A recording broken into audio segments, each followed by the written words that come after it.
You're listening to WQEE 99.1 FM, The Key in Noonan, Georgia, home of Braves Country with Magee and the Armchair Quarterbacks, weekdays, 3 p.m. Eastern to 5 p.m. Eastern, right here on The Key and YouTube.com at Braves Country.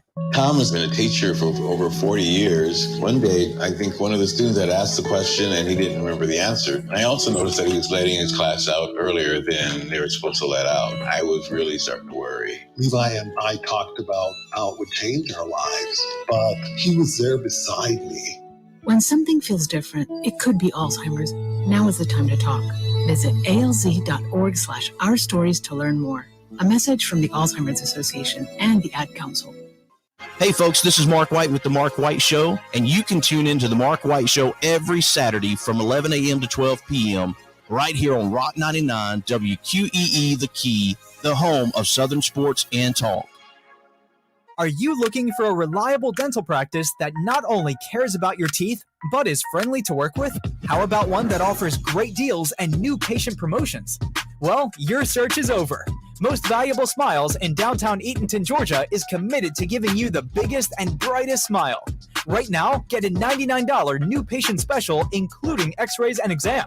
Maybe you're looking for veneers. Most Valuable Smiles veneer special includes one free veneer with every 5 purchased. Or get that bright white smile you've always wanted by taking advantage of an exclusive $100 off Zoom whitening treatment when you book today. And don't forget that 2022 is almost over. That means most insurance policies will reset by the new year, and to avoid losing that extra money, you need to use it or lose it. Book an appointment today with Most Valuable Smiles in downtown Eatonton to lock in these exclusive deals. Call 706-623-0318 or visit mostvaluablesmiles.com. Enjoy sun-drenched days, epic stays, and plenty of room to roam in Greater Fort Lauderdale. Our hotels, attractions, and restaurants have taken the Visit Lauderdale's Safe and Clean pledge, so you can relax and explore with confidence. When you're ready for that well-deserved staycation, our 23 miles of golden beaches await. Find wide-open spaces to hike, bike, kayak, and paddleboard. Visit your favorite attractions, then dine out in style in dining rooms or al fresco on waterfront patios. Learn more at sunny.org. It all starts with just one thing. When recycling, rinse out jars and cans, and avoid recycling wax paper or paper soiled with food. This will reduce recycling contamination. Find tips and more at onethingus.com. What's your one thing? Hey sports fans, The Key has a brand new show. Braves Country is coming your way weekdays 3 p.m. Eastern to 5 p.m. Eastern. Drive time on WQEE. Braves Country is a Southern sports talk show with Magee and the Armchair Quarterbacks. We'll be talking the Atlanta Braves and Major League Baseball, along with everything important to sports fans in Braves Country.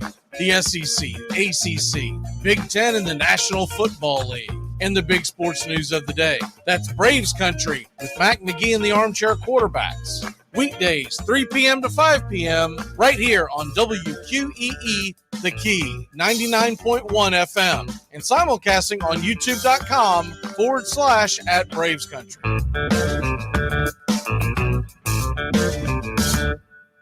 At Shell, we know from the time you get up to the time you wrap up, good night, there's a lot of meetups, eat-ups, and hurry-ups. So come to Shell and get 3 things done at once. Fill up with Shell V-Power Nitro Plus to help keep your engine running like new.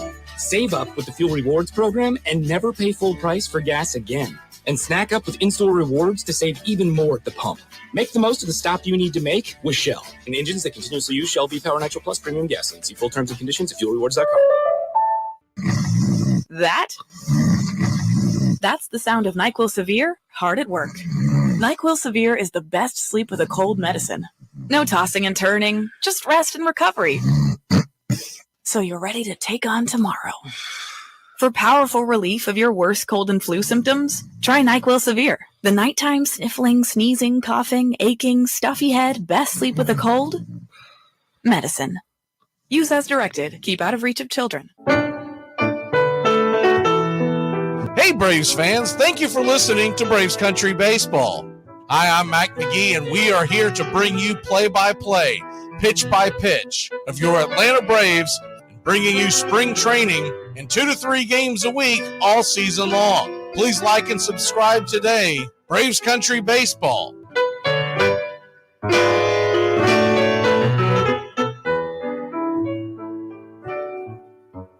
Winter is the perfect time to start planning for your healthy, pest-free spring lawn with True Green, America's #1 lawn care company. True Green's science-based approach and local expertise will help give your lawn the year-round care it needs to be thick and weed-free. Go to truegreen.com. Just call 866-946-5956 or go to truegreen.com today and get a lawn to be proud of. Hey, sports fans, it's Rod Peterson here, host of The Rod Peterson Show, inviting you to join us daily for 2 hours of Atlanta's funnest sports talk right here on WQEE. I say fun because it is. You've never heard a show like it because we make the listeners a part of the show every day between noon and 2 p.m. Eastern. You'll hear plenty of the best sports talk, including the latest on the Falcons, the Braves, and more. And who knows, you might even hear you. That's the Rod Peterson Show, daily at noon, right here on WQEE 99.1 FM. It's the best in sports and entertainment, and get locked in and locked down with Rhino Radio Penitentiary, 7 a.m. to 10 a.m. with your host, me, Ryan O'Neill, each and every morning, right here with the best in sports and entertainment, all the way from professional sports to college sports to River Dragons hockey and everything in between, including some of the very best local and national guests. It's the Rhino Radio Penitentiary, 7 a.m. to 10 a.m. Monday through Fridays, right here on 99.1 FM WQEE.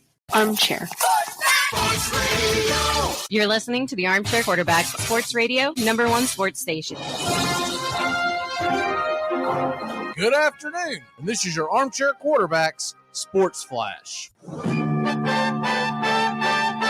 Major League Baseball for Tuesday, April 18th. Tonight it's Game 2 of Braves Padres. We'll have it right here for you. Braves Country HD, 9:40 first pitch. Spencer Strider versus Blake Snell. Also in the NL East, Phillies at the White Sox, Falter versus Giolito. The Mets are at the Dodgers at 10:10 Eastern. Tyler McGill and Clayton Kershaw. Giants are at the Marlins at 6:40, Alex Wood versus Cabrera. The Nationals host the Orioles, 7:05, Josiah Gray versus Kramer. Other games around the diamond, Rays at the Reds at 6:40, Twins and Red Sox at 7:10, Sonny Gray versus Chris Sale. Blue Jays and Astros at 8:10, Bassett versus Urquidy. Cubs are at the A's, Brewers are at the Mariners, and the hot start Pirates are at the Colorado Rockies. Tuesday night NBA playoffs, Hawks at the Celtics, 7 o'clock on NBA TV. While the TNT doubleheader, Knicks at Cavs at 7:30, Clippers at Suns at 10.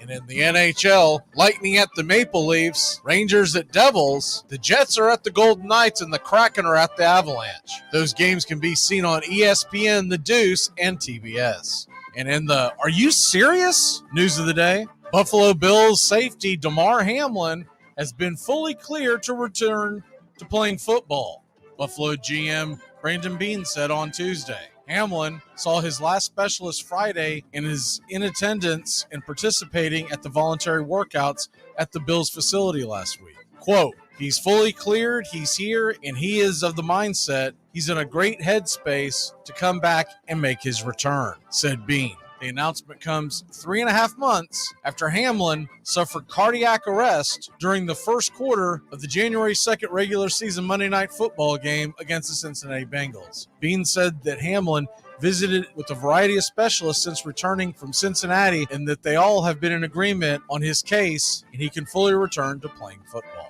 Former NFL defensive end Chris Smith has died, the Cleveland Browns and his agent Drew Rosenhaus announced on Tuesday. Smith was just 31. A member of the XFL's Seattle Dragons this season, the cause of death was not disclosed. Smith spent 8 seasons in the league, playing for Cleveland, the Jacksonville Jaguars, Cincinnati Bengals, Raiders, and the Houston Texans. He finished with 11 career sacks. Smith started 2 games with the Browns during the 2018 season. During the 2019 season, Smith's girlfriend was struck and killed by a driver in a traffic accident. She was a passenger in Smith's car and exited the vehicle after it had a tire malfunction and hit the median. Smith made a comeback and returned to the NFL in 2020, playing 8 games with the Raiders. He played his college ball at Arkansas.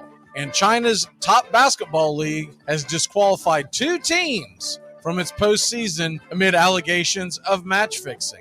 The ruling came after the Chinese Basketball Association determined that the Shanghai Sharks and the Jiangsu Dragons engaged in an unsportsmanlike conduct during a playoff series last week. The league said in a statement that the Sharks and Dragons showed a lack of competitive effort and were negative in competition during their best of 3 series that concluded Friday. The teams will also be fined the equivalent of $5 million and have their general managers and head coaches suspended from the league for up to 5 years. China Basketball Association, headed by NBA legend Yao Ming, initially announced Saturday that it wanted reports from both teams on their conduct during the season. Yao said Monday in a statement that the situation was quite saddening, but stressed that the disqualifications and other penalties were necessary to preserve the league's credibility.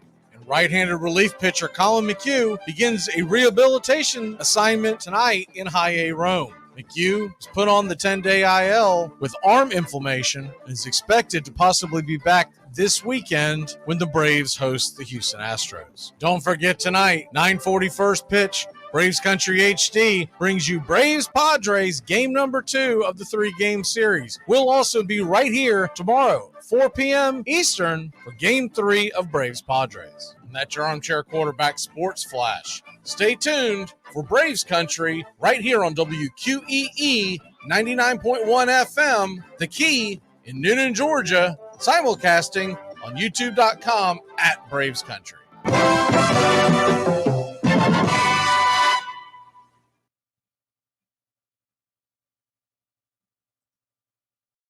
Armchair. There's something kind of about a kid that's never played baseball. We have been hoodwinked, bamboozled, and flat out deceived. Why did you get so drunk? You got drunk. I'm just really exhausted. What's in that cup? Rum and Cokes. Do you have any idea how important this is? We're trying to save the pump. Really? This is what you're doing? This is what you're doing? Chief, what do you want to do tonight? The same thing we do every night. Try to take over the world. 106 miles to Chicago. We got a full tank of gas, half a pack of cigarettes. It's dark, and we're wearing sunglasses. Hit it. Armchair. YouTube Live. Radio station. The radio station you can call your own. Do you know what listeners like about our station? I like everything. It's always on my radio. We never stop the music, except for now, when I talk. You're listening to Braves Country with Mac Magee and the Armchair Quarterbacks. We're here live weekdays, 3 p.m. Eastern to 5 p.m. Eastern, WQEE 99.1 FM, The Key, and simulcasting on youtube.com/at Braves Country. Your first choice for Southern sports. Good afternoon. I'm Mac McGinn. I don't know much, but I know one thing. All those conspiracy theorists about DeMar Hamlin being in hiding, they're going to have a lot of walking stuff back to do, a lot of crow to eat. Armchair. Community Access Channel. He's the armchair quarterback. He's full of beer and he's full of snacks. He's the all-American man. Yeah, howdy, hi, and how the hell are you? We are having a great day here on Braves Country HD on YouTube, Braves Country Today, as we are rolling on 99.1 FM WQEE, and we're getting set for a game night. Tonight, we will bring you game 2 of Braves versus Padres. Looking forward to that. Anytime Spencer Strider takes the hill, you always got to look forward to that. And to be honest with you, I'm not the biggest fan of Blake Snell. After the goofy comments that he made back during the pandemic, I've always kind of been off the Blake Snell train. So I'm looking forward to that game tonight. And hopefully the Braves can extend what would be, if we won tonight, an 8-game winning streak. We're at number 7 right now. If you missed it last night because that game came on late, I ended up staying up for it. I always say I'm not, and then I can never turn the Braves off. But low scoring affair. The Braves got all they needed in the first when Riley hit a 2-run bomb. And then Max Fried looked absolutely phenomenal, considering the fact that he had only pitched a handful of innings to start the season, or a few innings to start the season. They went on the IL, and he went 5 strong. And I think he probably could have went out there for the 6th, but they wanted to play it cautious, and why not? And then the Braves bullpen, outstanding. Dylan Lee, unbelievably, goes out there 2 innings. And how about Jesse Chavez getting out of that mess? If you missed that, but this to me was where the game was won. The Padres had the top of their lineup. They had runners on, and he had to go through the gauntlet, and he got a double play from Machado to get out of the inning. And that right there, if that doesn't get you fired up, nothing will. So Braves take game 1. We hope to get the series winner a pocket tonight at 9:40, and then tomorrow, 4 o'clock Eastern. It's either 4:05 or 4:10 first pitch. I think it's 4:10. It will be game number 3. We're going to bring game 2 and game 3 to you.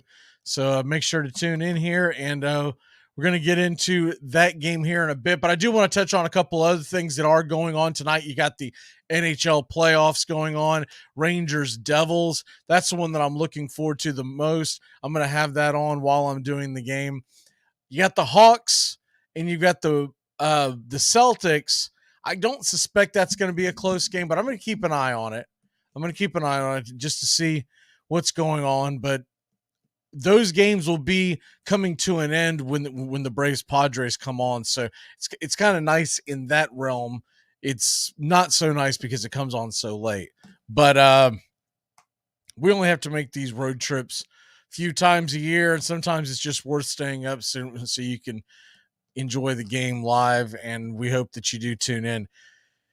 Outside of that, what we're looking at is you got 3 other games in the NHL. And by the way, what about this rumor that an NHL team could be coming to Atlanta?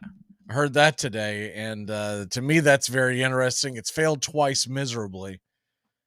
But most folks will say that it had nothing to do with the fans not supporting it. It had to do with the ownership groups. We shall see. I just don't know if Atlanta can go out there and support all that they already have. And I think they do a pretty darn good job supporting the Falcons, the Braves, obviously, the Hawks. And you're going to add a 4th team to that mix, not to mention all the minor professional teams, professional leagues that you have in the air, like the MLS and whatnot. That's a very, very tall order. It'll be interesting to see. But honestly, the whole thing will be interesting because they're not talking about putting it in the heart of Atlanta. They're talking about going just a little bit north and basically building, what this is coming off of is obviously the momentum of what the Battery has done for the Atlanta area. And bringing in, and look, there's no way that they went in and got any kind of proposal together to build an 18,000, 19,000 seat arena somewhere in that neighborhood, unless they were planning on putting something there.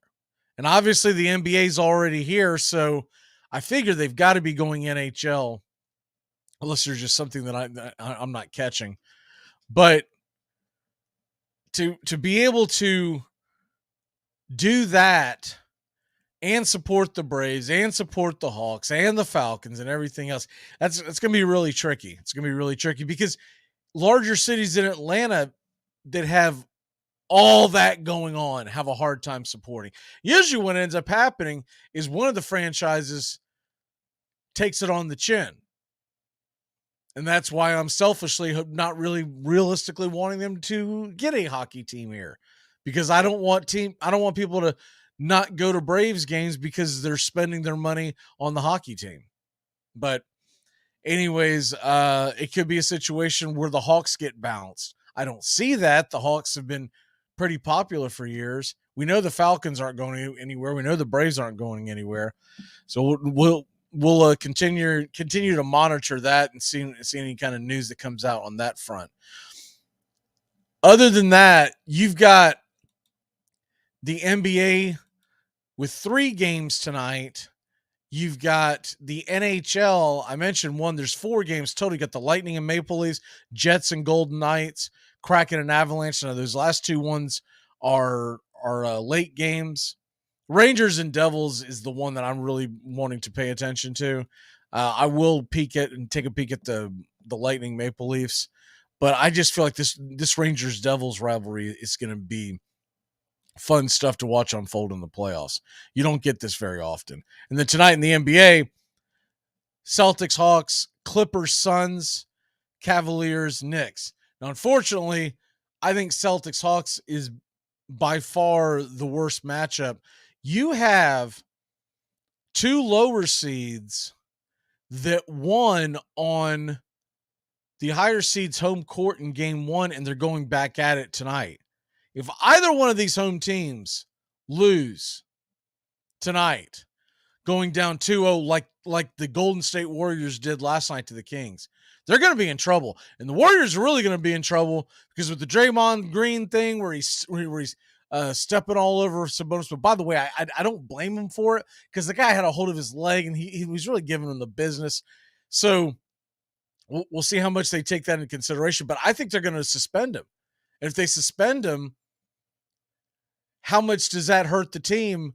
Are you looking at 3-0? Are you looking down the barrel of being down 3-0? So we'll see how that unfolds. All right, let's take a real quick break. When we come back, Game 2, Strider versus Snell. We're going to give you all the look-ins and whatnot, and then also we've got an update on one of our Braves players who's on the mend that may be back very, very soon. We'll be back in a flash here on Braves Country. And also, later in this hour, I've got something that I think you're going to find intriguing. It's got nothing to do with the world of sports, but I thought it was extremely intriguing. I ran into it a few days ago. For whatever reason, I forgot about it beginning of the week. Jarred my memory this morning. And it's a pretty intriguing documentary that basically got us to where we are today and how we consume all things Netflix and whatnot. All right, we'll be back in a flash here on Braves Country and Braves Country HD. Now there's a steal by Bird. Underneath the DJ, lays it in. Right at 1 second left. What a play by Bird. Here's good news. There's still a need for hundreds of thousands of cybersecurity professionals in the U.S. right now. And My Computer Career is training people to help meet the demand. No IT experience? No problem. Take the free career evaluation today. Start your new life as an IT pro in as little as 4 months. Grants covering up to 53% of the cost are available to those who qualify. It's not rocket science. It's mycomputercareer.edu. ACC football covered like no other here on the Armchair Quarterbacks. Out of the shotgun, 3rd down and about 10. Ward getting some pressure, getting forward, gets it away. He's got Fryer wide open. Touchdown.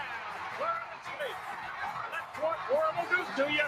Georgia Tech 45, Nebraska 21. It's now up to the voters. They look like the number 1, don't they? All right, 6 seconds to go. Maurer throws it up for grabs. There's 5 defenders back there. Game runs out. And Clemson wins the national championship of college football. This is for the national championship for Nebraska. And for Miami, an absolutely miracle year. The dream season as they come back from a bad loss opening day to go to 11 straight wins and in all probability when the votes are in, a first ever national championship for the Hurricane. Take the scenic route in the new Hyundai Santa Fe, the family SUV with available H-Track all-wheel drive to help you travel way off the beaten path. Find new adventures together in the Hyundai Santa Fe. Welcome back to Braves Country. Mac McGee and the Armchair Quarterbacks, weekdays, 3 to 5 p.m., drive time on WQEE. Yo, you don't even know what stupid is. It's about to get all stupid up in here. Unoriginal melody. Why did John Lennon have to be the one to get shot? Something's wrong. Welcome back. Real quick, do want to hit the Major League Baseball scoreboard. Excuse me. There is just one game going on, but it's actually a pretty good one. I'm going to put the score up in the corner here in a second. Guardians, Tigers, they're tied at 3 apiece. That game is in the 9th. Later on this afternoon, in about an hour or so, they're going to play the second part of that doubleheader, and then also getting going another doubleheader from a game that was rained out as well yesterday. You've got the Phillies and the White Sox. Phillies will play White Sox 4:10, and then again around 7:40, 8 o'clock, half hour after the first game ends. However that plays out, it's pretty good pitching matchups in that as well. All right, it's time to get you ready for game number 2. You're in Braves country.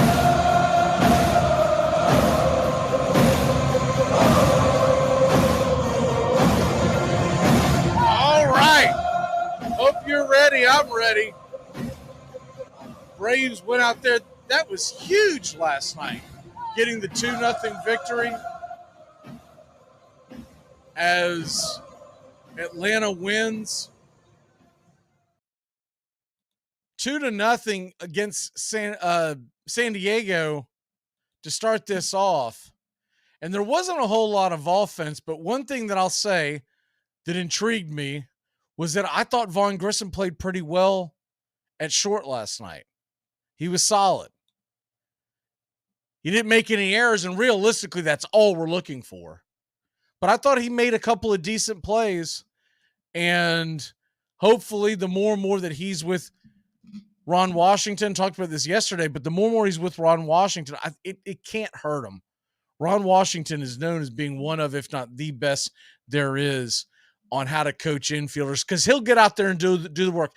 Unlike others, Ron Washington, at his advanced age, will get out there, the fungo bat or whatever he needs to do. He'll get out there on his knees and just roll balls to guys, bounce ball to guys, get a or just get a bat out there and just bang them on the ground and have them practice repetition over and over and over. Because all you're doing is creating muscle memory. And he's one of the best there is, and it's mainly because he's dedicated to it. There's a lot of guys that don't want to get out there and do that. You get in the dog days of summer, who wants to get out there in the heat and roll around in the grass, right? But Ron Washington will do it. I am so glad that he has stayed on. I really thought I'm surprised someone has not nabbed him yet, has not taken him. I don't know about y'all, but I'm very, very surprised that he has not been stolen away, by somebody. But anyways, outside of that, the Braves win 2-0. They got 7 hits, only gave up 6 hits. They scored the 2 runs. Obviously, the big hit was the 2-run home run by Riley. And the top of our lineup, it is just Acuna, man. This guy's hitting 389 now. 3 for 5. If he stays healthy, mark my words, that is your MVP in the National League for 2023. Because I don't think anything is going to derail him. I don't see this kid, as talented as he is, going into a long slump. And so, obviously, injury shut him down 2 years ago. And then last year is basically a season, let's be honest, where he was playing on one leg. And now we've got a guy who's going out there and healthy every day, knock on wood, and able to, and the thing is, if folks are paying attention, I don't know how many folks are really paying attention to this because it's so early in the season, but he's not just doing it with his bat. He's not doing it with his legs, just with his legs. He is absolutely killing it in the field as well.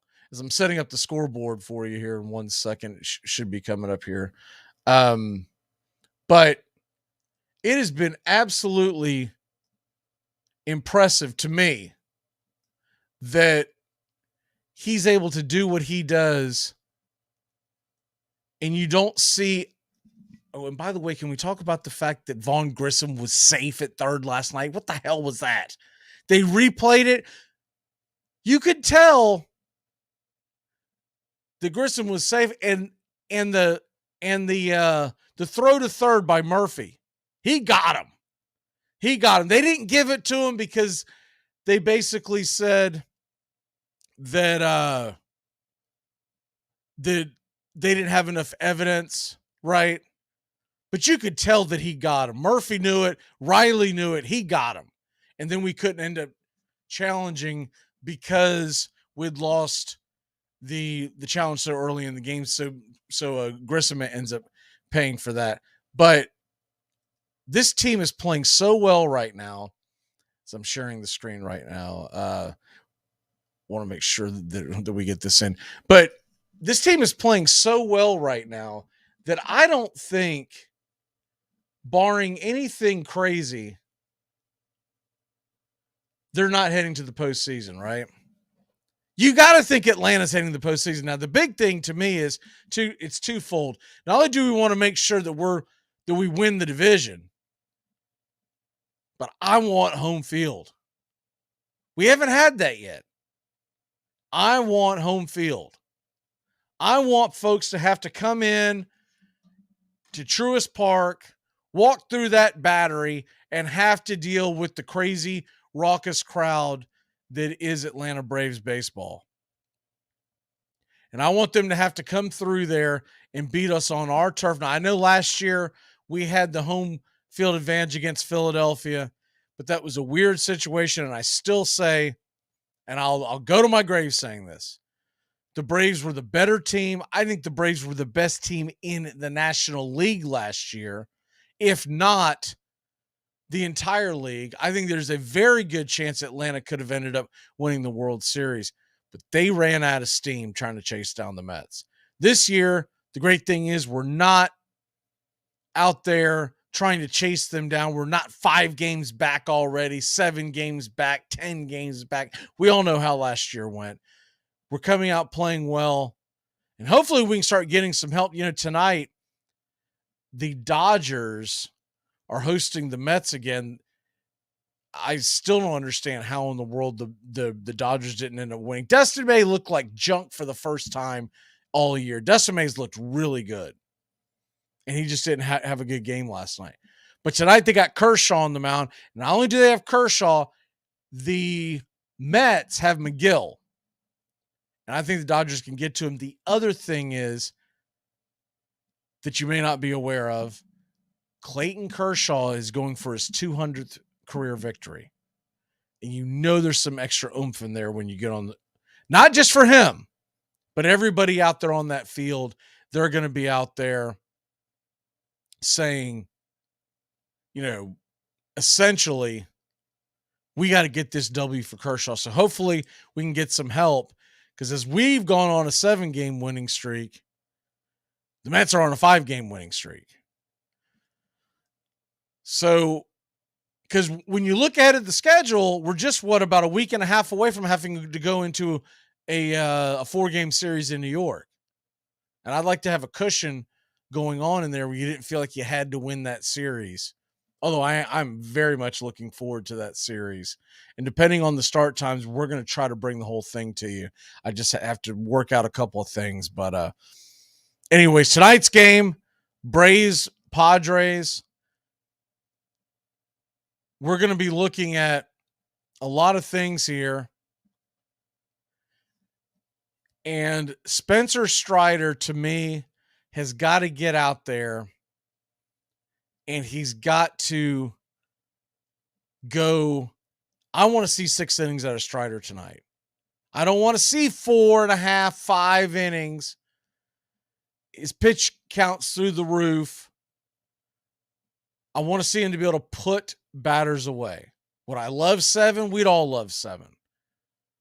But this guy got a big payday in the last year, right? Towards the end of the season. And one of the reasons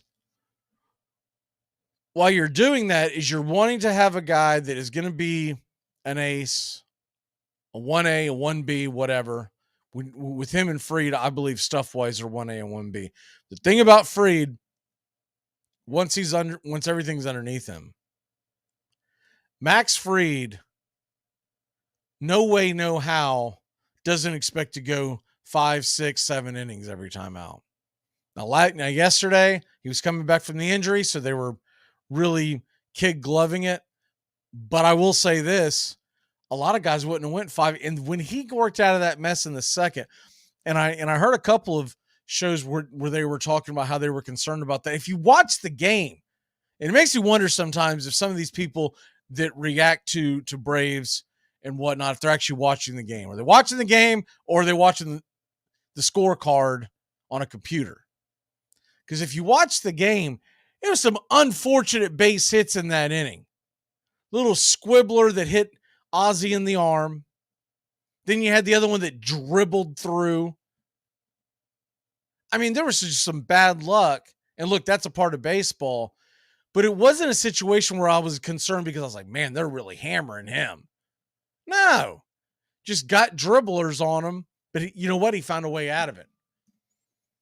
And what I was most impressed by the entire thing was once he settled down after that second inning, it was like clockwork.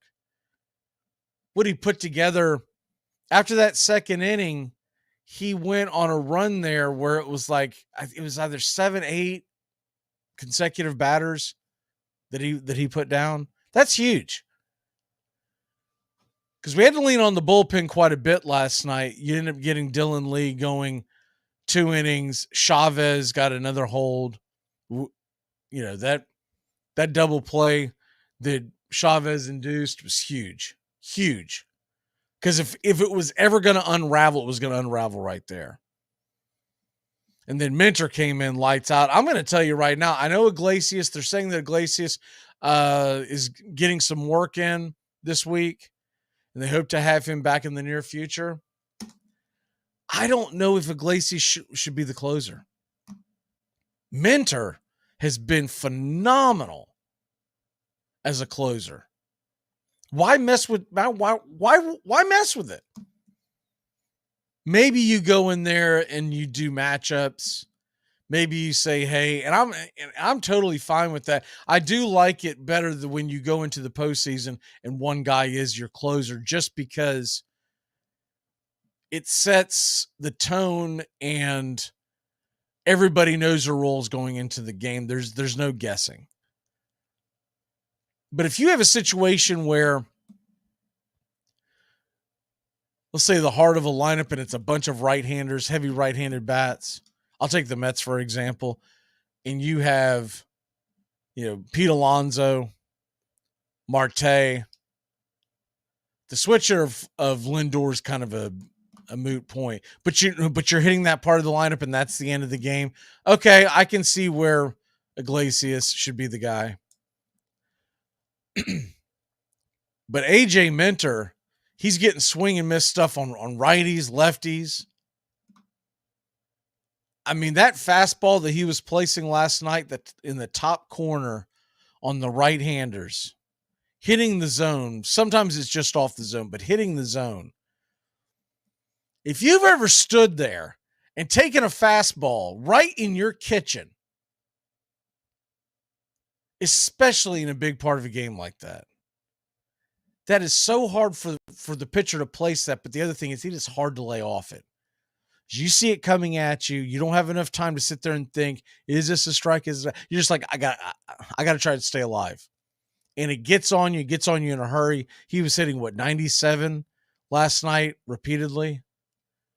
And the way the ball just explodes out of his hand, I don't want to mess with it right now. I would love to see them bring Iglesias back and work him in to the 8th inning type deal. The other thing is, looks like tonight in Rome, you're going to have Colin McHugh come back for the Braves. Remember his minor injury. Most people believe a lot of these are ghost injuries. They may be, because sometimes I think it's really just to give guys some innings off, right? Some days off. I don't think there's anything wrong with it either. When you're talking about trying to navigate through a 162 game season, and some of these relievers, it's not the innings that blow you away at the end of the year. You'll see a guy, oh, okay, well, he did 72 innings, but he had 83 appearances. You're talking about every other day, right? Every other day. And so, to me, the whole thing is just crazy that I've heard some folks complaining about, well, they need to get rid of the ghost injuries and they need to have longer ILs. I think the 10-day IL is perfect. They essentially do it in football, and we know they do it in basketball. It's called load management. But in football, all the time, you'll see a guy that'll take a game off, especially in college football, but even in the NFL, where a game where they feel like that they want a guy fresher for the following week because it's a division matchup. So all of a sudden, your starting left tackle isn't playing in a game, and you'll hear him reference, oh, if this was the playoffs, I'd be playing. And a lot of the fans will get mad, go, well, then get out there. They're trying to make it through an entire season, and they're trying to prevent big injuries. I don't know if I believe this or not, but I'm hearing and seeing and reading that Colin McHugh very well could be back with us on Friday when we take on the Astros. And if you missed it yesterday, Lucas Litgay, he went on the phantom IL as well. What they call left bicep inflammation. You wonder if they had to sit up there and practice that, like routine. Snicker comes up and goes, okay, we're going to put you on for left arm inflammation. You got that? You got it memorized? Because you're going to get 3 or 4 questions. You want to make sure that you're saying the same thing we're saying. And he'll go down on the farm, or he may not even be asked to do a stint. Because normally these relievers, when they do come back from the IL, it's usually just one appearance and then they're back up. My only question mark with McHugh is how they can navigate it as long as they want. They can take their time. So do you want to rush him back, or do you want to give him a few more innings off? Is it more important to have him back against Houston, which I get it. Houston's good. Defending World Series champions. They're better than good. But is it more important to have him fresh for then, or is it more important to have him fresh a week later when we go to New York to face the Mets in a 4-game series? So that's the only reason why I'm a little skeptical on that whole thing. But tonight's game, Strider versus Snell, the Braves have pounded left-handed batting. We know that. We know that we should put up some runs on Snell. And when you look at the bats that the Braves will have out there going against the left-handed bats, or the left-handed arm, against Snell, I mean, I'm looking for big games out of Acuna, obviously, Riley, obviously. But what about Ozzie Albies? I'd like to see him slug into one, because we all know his power is better on the right-hand side of the plate. Murphy's been unreal against left-handed pitching. And Vaughn Grissom. And look, going to point out the obvious, but we are over 2 weeks into this season, and Marcell Ozuna is below the Ozuna line, as they're calling it now. Ozuna line meaning batting 100, which is half of what the Mendoza line is. How much longer is Marcell Ozuna going to be on this team? Do they fly him back to Atlanta with them and then part ways? I really do. Because it sounds like there's a very good opportunity for Michael Harris to be back sooner than later. Most people are pointing to Friday against the Astros. When they bring him up, there's essentially 2 thoughts on this. You can go either way. Either way, neither one of these guys didn't need to be starting at that point. You can send Eli White back down because he's not out of options. Or you can keep Eli White for his base running and his defense, which you can't say that about Ozuna, and DFA Ozuna. I mean, Eli White's at least hitting the Ozuna line. He's hitting 100. And we know there's nothing special there. By the way, Jordan Luplow did get picked up by the Toronto Blue Jays, in case you missed that. So Luplow is off the market, but that's not really that big of a loss for the Braves. But Sam Hilliard, he's playing really well. When Harris comes back, we know darn good and well Sam Hilliard deserves at bats. You've got Eddie Rosario, who, look, I'm not ready to give up on Eddie. I think he's got a solid left-handed bat. And I think he's going to be important to have down the stretch when we get towards the postseason or even trying to win this division. I think there's big at-bats from the left-hand side of the plate that we need Eddie at. But if I'm constructing it right now, you could – I used to push back on it because I just never thought there was any single way in the world that they were just going to give up, considering the money that's being spent on Ozuna, that they would just DFA him. But enough is enough. This guy is going up there. He's not even giving you good at-bats. And I get it. He got the one base hit yesterday. He got a double. But he's not swinging a good bat. And him hitting that double, to me, does not make him more valuable than what Eli White can bring, or when Travis d'Arnaud comes up. Because when Travis d'Arnaud comes off the IL, you're going to have a real decision to make between d'Arnaud and Michael Harris coming off the ILs, excuse me.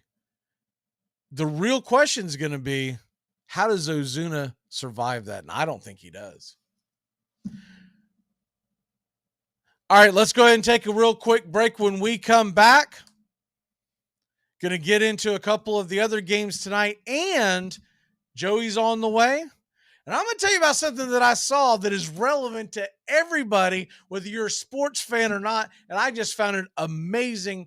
And I'll also let you know how to find this little nugget that I came across accidentally. And I learned a lot in a movie documentary that I saw this past weekend. All right, we'll be back in a flash here on Braves Country today. 99.1 FM, WQEE, and Braves Country HD on YouTube. You're a cop, huh? No, what I am, Sonny, is about 50 pounds heavier and one hell of a lot meaner, so you better straighten up your act. I don't think I like it. The Dixie Handle Company, 5 generations of the Strickland family, have produced quality hardwood farm and garden tools, wooden shutters, and custom furniture. This small business has been owned and operated since 1992 and ships to customers across the world. If you're looking for the highest quality tool handles, Dixie Handle Company is your place. Every item is hand-picked to your specifications. If it's made of wood, they do it. Call now, 931-722-3395. That's 931-722-3395. Or go online to DixieHandle.com. The Dixie Handle Company. Welcome to Craftsmanship, a proud sponsor of Braves Country Baseball.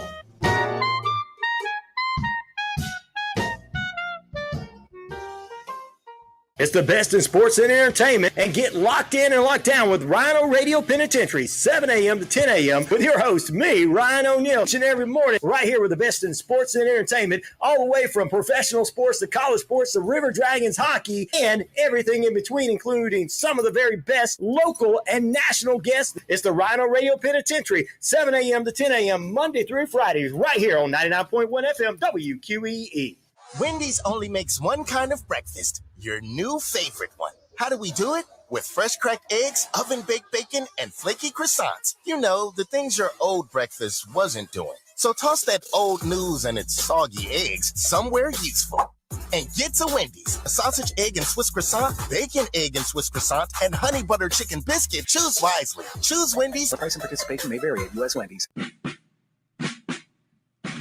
You're listening to WQEE 99.1 FM, The Key in Noonan, Georgia, home of Braves country with Mac Magee and the Armchair Quarterbacks, weekdays, 3 p.m. Eastern to 5 p.m. Eastern, right here on The Key and YouTube.com at Braves Country. Yeah, the Armchair Quarterback, he's kind of fun and he's kind of fat, the All-American man.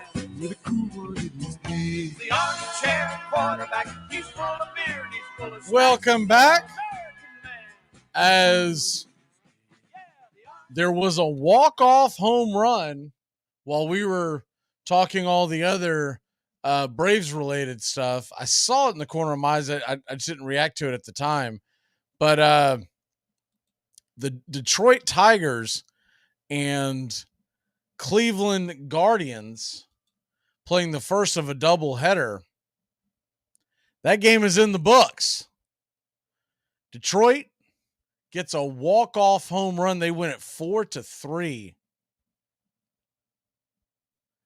And it must be brutally cold there in Detroit because they were all bundled up. Everyone was out there on the field celebrating with the kid. But man, oh man, oh man. By the way, you talk about a waste of we think we got a bad deal with the Ozuna signing. Think about what Tiger fans are going through with Javi Baez. What a disaster that has been. You see him get pulled the other day because he didn't know how many outs there were. But they're stuck with him. They still think they've got like 4 more years on that deal and right at $100 million. I don't have the numbers in front of me, but someone was going over it. And it was Kerry Carpenter hit the 363-foot bomb into right field. And then tonight, you see up there, oh, I thought I had it set up perfectly, but I do not. Let me navigate that a little bit. Tyler McGill versus Clayton Kershaw.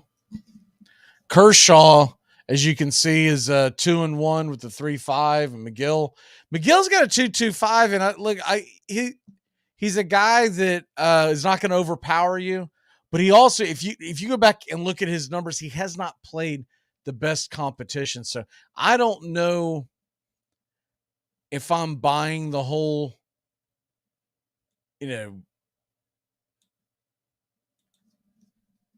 2.25 ERA going into LA. And I saw the line today. The line is like minuscule. I want to say LA is like maybe a -120, something like that.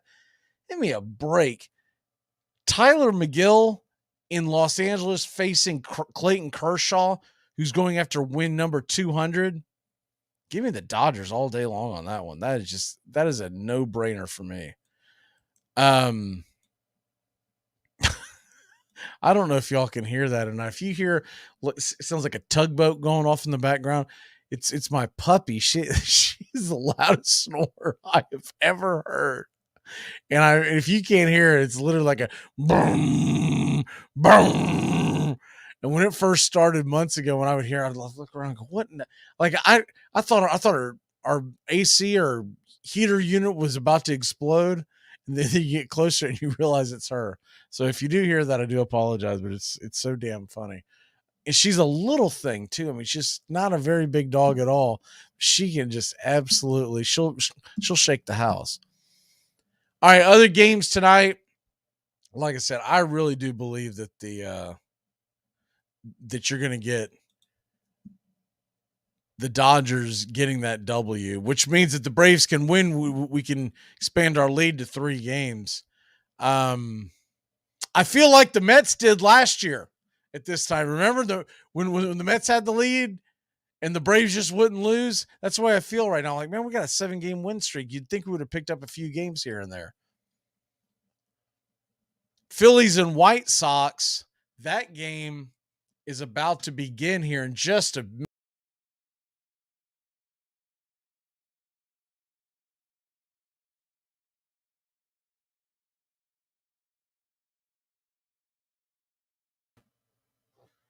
I do apologize. I accidentally hit the wrong button. So that's what I get for doing that. Back here on Braves Country HD. I apologize. I hit the wrong button and I left the room. So anyways, we're back. I'm going to get everything preset back up. But looking at the other games that are going on, I'm going to try to get this going here in the right direction. All right, we'll just leave it at that. So the other games that are going on right now, you got the Phillies and White Sox are about to begin. And this, to me, is an interesting one. You got Wheeler versus Zach Lynn. It's a pretty good pitching matchup. And considering the Phillies are 4-6, they're about to play a doubleheader, and they're going to face Lance Lynn, and Lucas Giolito.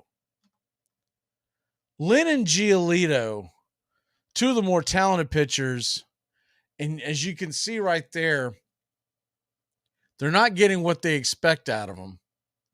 As Lynn is sitting there with a 7.31 ERA. I won't keep navigating back and forth because I'm on 3 different screens and I'm going to end up knocking myself out again. But Lucas Giolito, he has struggled as well. He has a 6 ERA. Phillies have Wheeler, and then they got Bailey Falter, who's actually pitched pretty decently. He had 1 bad outing, but other than that, he's pitched pretty well. To me, it's a little concerning if you're a Phillies fan that this team is playing as poorly as it is when you consider the fact that, the offense hasn't really gotten going.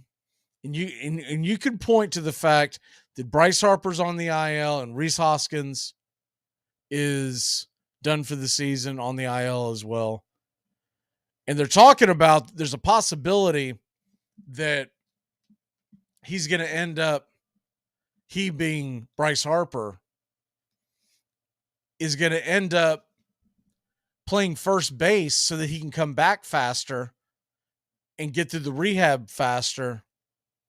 Because there's obviously a gap there at first base because not only did Lynn get hurt, not Lynn, had the pitching matchup on my mind. Not only did Rhys Hoskins get hurt, but then their backup, Derek Hall, he got hurt. He's out 2 to 3 months. Now, I don't know what that means as far as if he comes back and plays first base, does that mean that's going to slow down his rehabilitation across the board and he's not going to play outfield at all this year? And if so, then I guess the answer would be that the Phillies go out and try to make a trade for an outfielder. But this Phillies bullpen that they've constructed, and I had questions from it from the get-go. Y'all know that if you listen or watch the show. It's performing worse than I thought it was going to. And when you look at the Philadelphia Phillies and you look at that bullpen, and look, bullpen is the one thing that is very, very difficult to trade for. Nobody wants to give up bullpen arms. It's even more difficult nowadays. Years ago, bullpen arms were much easier to acquire. Now it's become such a big part of baseball, having a great bullpen, that they're very hard to acquire because GMs don't want to give up on guys that they might have control of. So bullpen's very hard to construct in the middle of a race. But you look at some of these guys, man, they just are not playing well. And they're going to have to get better out of the if they're going to be where they think they're going to be. Alvarado's actually been the best of the bunch, but Dominguez, Kimbrel, they're all going to have to be better. How about Corbin Burns and Jacob deGrom both go down last night? Now, deGrom doesn't shock anybody, but Corbin Burns, if you miss that because that was a late start, he came out of the game too. So wait to see what happens with that. But outside of that, I do want to talk about something real quick. Joey's about to come on. I found this documentary. It's called The Z Channel. I think the actual title the title of it is Z Channel, an obsession or something like that. But anyways, if you search Z Channel, you'll find it, and it's free on the Pluto TV app. You can watch it. If you're into the history of entertainment, you're going to love this thing. But I found it fascinating because evidently in the 70s and 80s, there was a channel that revolutionized television that evidently was the forefather of what ends up being HBO and Showtime and all those channels, which obviously eventually leads into everyone's obsession for having Blockbuster. And then what happens out of those? You end up getting Netflix. And now you got HBO and all of them getting back into the mix. And they're making their own, all of their own, you got basically HBO and Netflix and all those entities stealing from each other, meaning Netflix is now making their own movies, their own shows, just like HBO always did, or not always did, but they started doing. Sopranos is what really launched that. But it was fascinating to me because a guy by the name of Jerry Harvey was the program director at the Z Channel. And I won't go into the weeds on this because I can't do it justice. But the short of it is they come up with this thing called the Z Channel, and it was the first pay channel where you would pay, and I don't know what the subscription price was, but it couldn't have been much because it was the early 1970s. You paid to have movies on nonstop with no commercials. And I guess what set him apart was that he was very good at finding movies that nobody else had heard of or nobody else realized was that good. So they became almost like that. It became a sense of getting to a certain perch if the Z Channel picked up your movie. So in other words, the Z Channel didn't go after the blockbuster films. They went after films that may or may not have done well with the Golden Globes and the Oscars and whatnot, but they were critically acclaimed. And tragically, the guy ends up killing himself and his wife. Evidently, he was like one of these like beautiful mind nutso kind of guys, but it was in the world of film. In fact, James Woods, and we all know that actor, James Woods, he said in his first nomination for the Academy Award, he claims that it all came from the Z Channel because the Z Channel put his movie on in December in the Los Angeles area. And this is getting picked up in the foothills of Los Angeles where there was bad reception. But you know who lives in the foothills in Los Angeles at that time? It's all the people in the movie business. So they see the movie Salvador, which if you haven't seen that, it's a great film. But they see the movie Salvador, and it propels James Woods to, he said before he went on the Z Channel, no one's even speaking of the film. The next thing you know, he's being nominated for everything in the book and was nominated for an Academy Award. But Quentin Tarantino's in the documentary talking about how it influenced him. And evidently, this is like one of these things where Hollywood movie buff nerd types, right?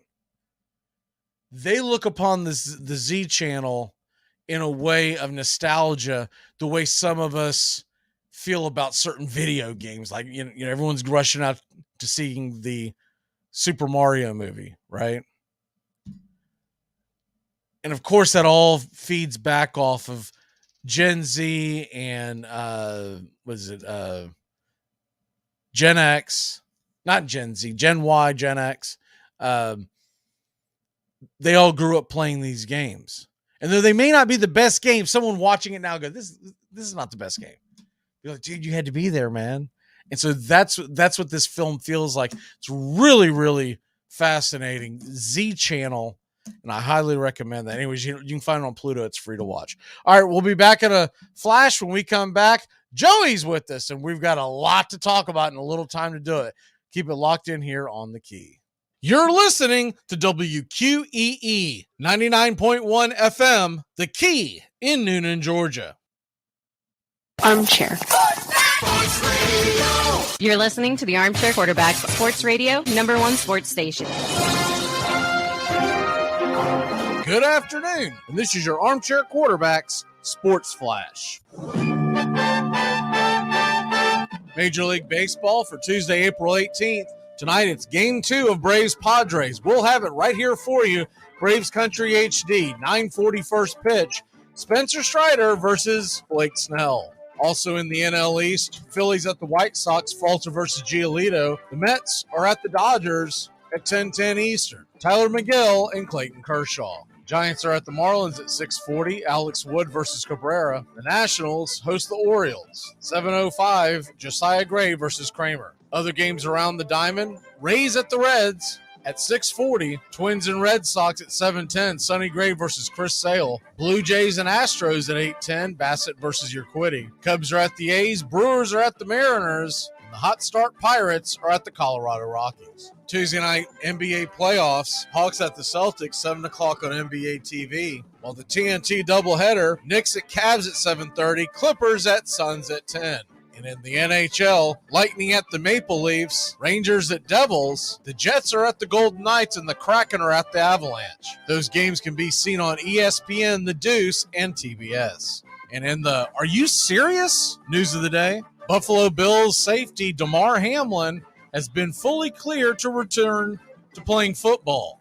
Buffalo GM Brandon Beane said on Tuesday. Hamlin saw his last specialist Friday and is in attendance and participating at the voluntary workouts at the Bills facility last week. Quote, he's fully cleared, he's here, and he is of the mindset he's in a great headspace to come back and make his return, said Beane. The announcement comes 3.5 months after Hamlin suffered cardiac arrest during the first quarter of the January 2nd regular season Monday Night Football game against the Cincinnati Bengals. Beane said that Hamlin visited with a variety of specialists since returning from Cincinnati and that they all have been in agreement on his case and he can fully return to playing football. Former NFL defensive end Chris Smith has died, the Cleveland Browns and his agent Drew Rosenhaus announced on Tuesday. Smith was just 31. A member of the XFL's Seattle Dragons this season, the cause of death was not disclosed. Smith spent 8 seasons in the league, playing for Cleveland, the Jacksonville Jaguars, Cincinnati Bengals, Raiders, and the Houston Texans. He finished with 11 career sacks. Smith started 2 games with the Browns during the 2018 season. During the 2019 season, Smith's girlfriend was struck and killed by a driver in a traffic accident.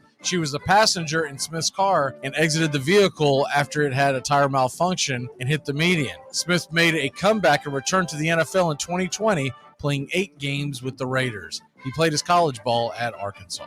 And China's top basketball league has disqualified 2 teams from its postseason amid allegations of match fixing.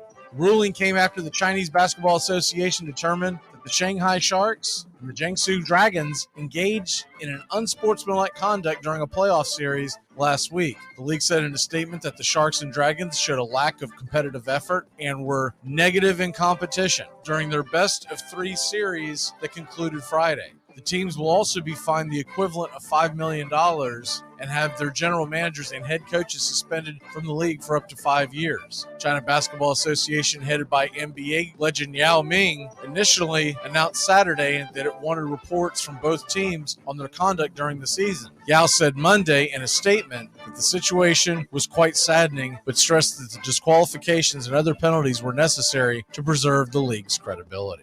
Right-handed relief pitcher Colin McHugh begins a rehabilitation assignment tonight in High A Rome. McHugh is put on the 10-day IL with arm inflammation and is expected to possibly be back this weekend when the Braves host the Houston Astros. Don't forget tonight, 9:40 pitch, Braves Country HD brings you Braves Padres game number 2 of the 3-game series. We'll also be right here tomorrow, 4 p.m. Eastern, for game 3 of Braves Padres. And that's your Armchair Quarterback Sports Flash. Stay tuned for Braves Country right here on WQEE 99.1 FM, The Key in Newnan, Georgia, simulcasting on youtube.com at Braves Country.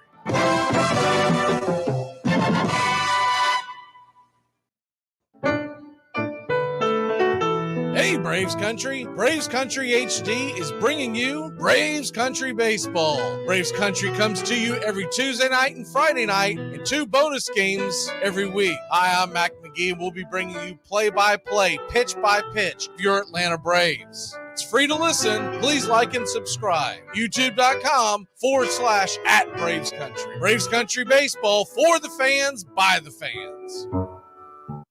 Who is on first? What are you asking me for? I don't know. Welcome back to Braves Country. Mac McGee and the Armchair Quarterbacks, weekdays, 3 to 5 p.m. Drive time on WQEE. Welcome back. Joey, I was watching the Braves Padres late last night. They were in the 9th inning, and they flashed over to a handful of Braves fans that were in the San Diego crowd doing the chop, and not one damn one of them were on beat. Oh, It was the funniest thing. You just saw arms moving, slamming into each other. Like, they didn't look like they were inebriated either, which would have been a fine excuse. I'm like, what in the world, man? Hey, during this 7-game win streak, they're just getting all screwed up, I guess. Yeah, like, come on, man, help me out. I'm good. That's one good thing I'm at. There's not much in this world, but if you need a chop expert, I'll fly down and we'll get the chop going in the right direction. But good for the Braves in general. Oh, man. How are you, my friend? Hey, I'm doing good. I mean, not on a 7-game heater, but I have been so pleasantly surprised, and I know we'll talk about the Cubs in a different segment or who knows when, but I know it's on the agenda for us to talk because they have been hot. And I mean, not just against, yes, they're playing the Athletics right now, but we just got over being in LA, not the easiest schedule to this point, and they just keep cranking away. It's a fun young team, and I'm really amped up about it early because, we've got a lot of our guys locked up for the next few seasons, especially guys like Horner, Happ, and so on. And I'm just Swanson being the big one, and it's been fun. That's all I can say. All right, here, I'll go ahead and pull them up now. So, yeah, sitting there at 9-6 can't be. How are the St. Louis Cardinals 7-10 and last in the division? I'll tell you one way. They ran into that buzzsaw that was the Atlanta Braves. Thank you. That's crazy to me that they are 7-10. Not that they're 7-10, but that they're last in the division. Even when they went to, because one of my really close friends is a Cardinals fan, and we talk a lot. No matter who the opponent is, they just had Colorado who's struggling. They just never look to have it all on the same page. One night the hitting's there, but not the pitching. Actually, in the NL Central, they're the only team with a negative run differential to this point as well. Even the Reds, who are 7-9, are +2 run differential. So you could just really tell that the Cardinals just can't get it all together, especially that starting unit pitching. Yeah, they're I'll tell you what, I still think the Reds are going to make some noise. I'm not a believer in the Pirates per se, especially with O'Neal Cruz going down. I really think that's going to hurt them long term.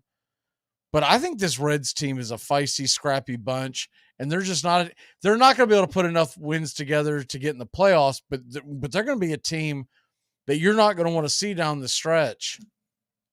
And I haven't looked at their schedule, but they've got enough offensive punch, and they've got some good young pitchers that is, assuming that they're all still rolling in August and September, man, they could make a difference on who makes the wild card. You see this about Corbin Burns and DeGrom going down last night? Sheesh. I mean, briefly, didn't actually see what happened, but hopefully nothing too serious. Yeah, I haven't seen, DeGrom's it's the same old thing with that guy. Right. He got hurt. What did he say? It was his hand or something? His wrist. That's what it was, his wrist. So he pitched 4 innings and he came out. Same old thing from him where he said that he was sore going into the game, but he thought that, that he would be able to work off of adrenaline and that it continued to be sore. But it's like there's something always wrong with this guy. And hey, that's the price you're going to pay. We all know that was their big offseason addition, obviously, for the Texas Rangers, and they're in first place right now. But at the end of the day, you're going to need your ace pitching for you, and you can't count on him when it matters most all the time. So it'll be interesting to see where we're at if this team's still hanging around August, September. Yeah, they're sitting there at 10-6. Angels, they're frauds. I'm not worried about them. Angels are 8-8, but Seattle and Houston and everyone. I've seen some takes where people are like, "Oh, Houston, they're stumbling out of the gates. They're going to be fine. They're going to hit a stretch in the middle of June and July where they win like 17 of 20, and they're just going to blow the doors off this division." Yeah, I pretty much see eye to eye on that. It's nice to see some of these teams, like you said, compete early, but I don't think the Angels will hang around. I think Seattle will probably play a little bit better, but Houston at the end of the day has one of the deepest rosters in the whole Major League Baseball. So Oakland is so bad. I'm not even kidding you. I watched the game last night, Cubs at A's, obviously, and I think there might have been 250 people, and half of those people were probably Cubs fan. It looked embarrassing on TV. Yeah, they always have a much higher number that they release, and I don't see where they get them from. It's like if you ever watch a Marlins game. Oh, come on. They'll sit there and try to tell you there's 10,000 people in the stands. Yeah, right. Maybe 10,000 people thought about going, but that many didn't show up. They must have – the only thing I've ever thought about with Miami is that they must have a bunch, and I mean a bunch of businesses that buy up a bunch of tickets, and so they're counting that. But who actually goes through the turnstile? So if you own like I don't even know the businesses down there, but we'll just say, that there's a big, like a Walmart or something down there, right? And they buy a bunch of, we'll say they buy 50 season tickets to give out to their management and whatnot. That doesn't mean that they're all picking up the tickets that we'll call every day. It's an embarrassment. They're sending out emails at work and nobody's scooping the free tickets, it looks like. Major League Baseball needs to get out of Oakland, out of Miami, and out of Tampa Bay. They've got to put the Florida team in Orlando, and they'll kick one of the other Florida teams out. I would prefer that the Rays stay and you kick the Marlins out just because the Rays are a better franchise. but Oakland has got to go east. I wouldn't even, I tell you what, I wouldn't mind putting them in Vegas like what the Raiders did. Why not? I think they could pick up a market. That's the obvious choice, but if not Vegas, then put them in Montreal. Yep. I really do feel like Nashville is going to end up being an expansion city. But if you're not going to do expansion anytime soon, then put the Marlins team in Nashville. They might have to move them around, might have to put them in the American League because you have so many National League cities right around Nashville, Tennessee, that they may not the owners of those cities may not be willing to give up the National League market. But I feel like Nashville would definitely support a team. And no one could do worse than what the Miami Marlins are doing right now. Yeah, like I just couldn't even believe like the reality of the situation when watching that game. I mean, when you look at a stadium, usually you see people sporadically. I bet you at the Oakland Athletic Stadium, you could look at 200 straight seats and not one soul will even be dusting the area with anything. I just thought it was mind blowing to see it. That I watched the tail end of their game on Sunday when they were playing the Mets. Yeah, and it was just, and it was a shame too. It was a beautiful day there. There wasn't a cloud in the sky, and it was a great game. Pete Alonso knocked that homer to tie it. But there was no one there. I mean, did he? Did the tree make a noise when it fell in the woods? Exactly. Because that tree, I'm not sure if that tree made a noise or not because no one was there to hear it. That was bad.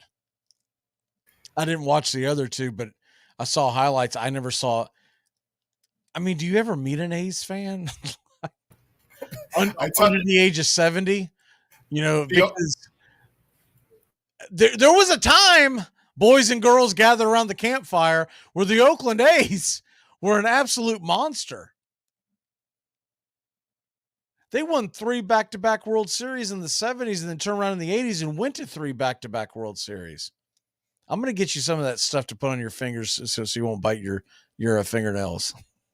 Sorry, it happens when I'm trying to think sometimes. It always doesn't go perfectly. But the only time I have ever seen A's gear in my life, and I actually own one shirt, is because when you grow up, your teams change all the time playing baseball. I felt like I was the Athletics a couple of times growing up, and that's the only time I ever saw their gear was playing as a youth kid. Yeah. And that's not for obviously the major league team. And I can remember as a kid there being A's fans around because they were all on the Mark McGuire, Jose Canseco bandwagon. And I loathed that team because I've always pulled for the underdog. So if a team, unless they're already my team, I always pull for the underdog. So I was never pulling for the Oakland A's in the late 80s. But they were selling that joint out. And I don't think it's all have to do with the ownership, and it's not all have to do with the fact that it's an outdated stadium. A lot of it has to do with the fact that the city of Oakland is poverty-stricken. And the only thing that they have supported there in recent years has been the Golden State Warriors, which I think is actually technically in San Francisco anyways. Honestly, when I look at the Oakland A's as a franchise, not in all regards, but just talking stadium like you are, and like people around who don't have a lot of wealth and money, not a lot being invested, it reminds me of Washington, the football team, with looking at their stadium. You know, it looks like they put no money into it. They haven't tried to do any renovations. You look bored.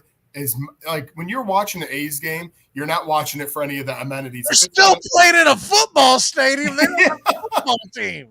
Exactly. You think they would have made something, even if it's smaller a little bit. Make your own stadium. Make it your own. At this point, they could have brought in some stands, right? Because the football team's not there anymore. But you know the reason why they don't want to do it, because they don't want the fans to be not seen. So they don't want, right now when you watch an A's game and the camera pans out, what you normally see is the huge foul territory. But if you brought stands in to go, we're going to bring in more seats, what you'd have is like 6 people sitting in those rows as the foul ball's heading out of play. I can guarantee you the College of Oakland or whoever's around that area, if you go to their college baseball stadium, I would put so much money on it that it looks way better than anything the Oakland Athletics have. And I don't even care about the size. I just bet you it looks awesome compared to that dome. The Savannah Bananas are getting bigger crowds. And I think they only seat like 3,000 people. Hey, they take full advantage of the people who go because they'll probably get close to that number at least. Yeah. But I mean, Oakland just needs to give up. They got to be the first. I agree with the moves you said, but the first that's got to go by far to me is Oakland. It's just insane.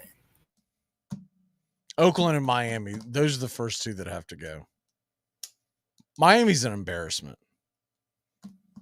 They support the Dolphins, especially when they're winning, and they support the Heat when they're winning. But everything else has to go.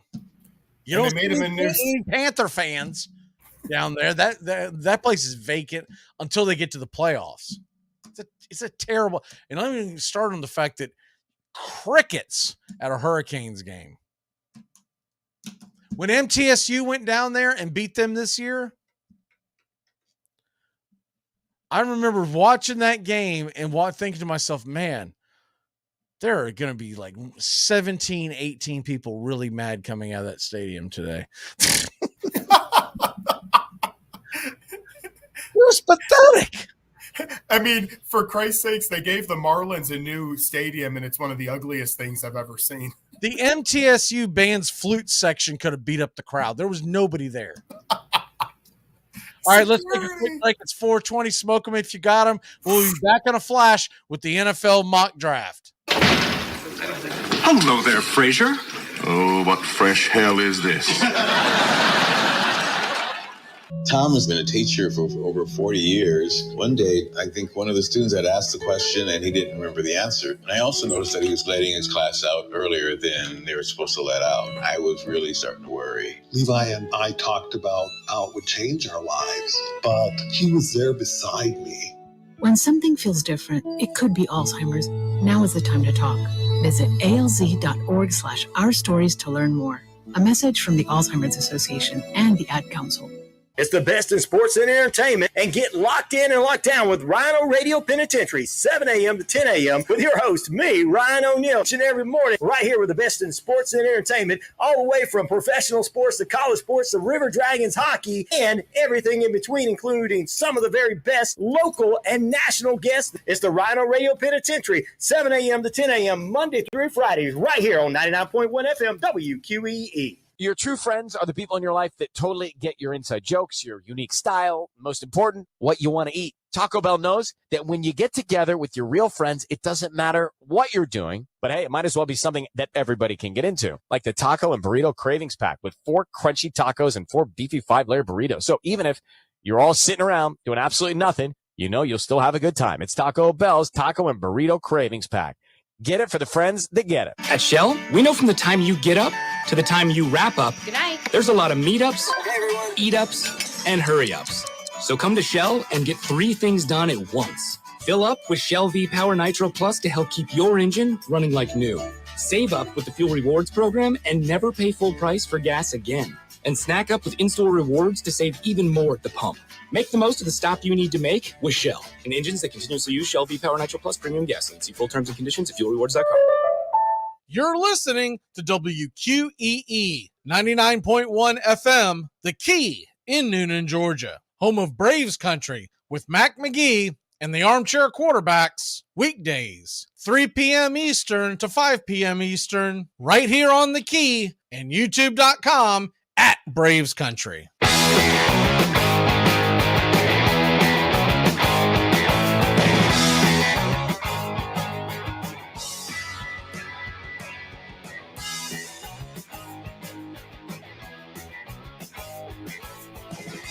Welcome back.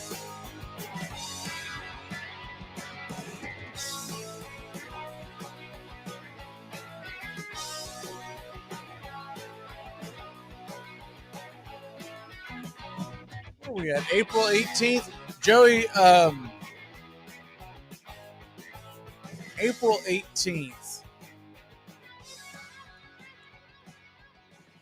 In 1939 and in 1950, the Brooklyn Dodgers began the careers of 2 of the most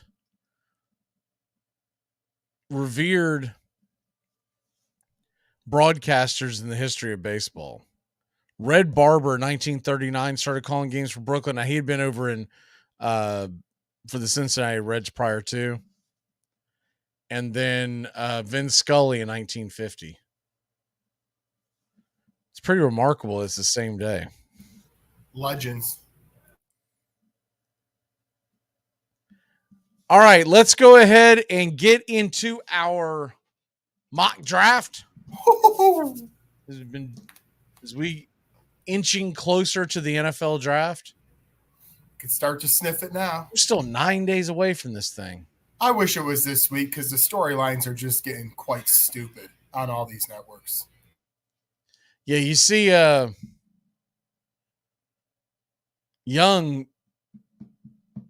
Young, the quarterback at Alabama. Did you see that he what did I do? Hit the wrong button or something? What's going on here? Did you see where he has stopped or canceled all his trips? Yep. He visited with Carolina, he visited with Houston. That's it. Now, if that doesn't tell you that he's the number one pick, right? Oh, it definitely does. And here's another thing on it. The only thing I do, I don't agree with a lot of what I hear on networks, but the one thing I am starting to buy a little bit more is Houston potentially not taking a QB. And I say that because I think they really like Bryce Young more than the other guys.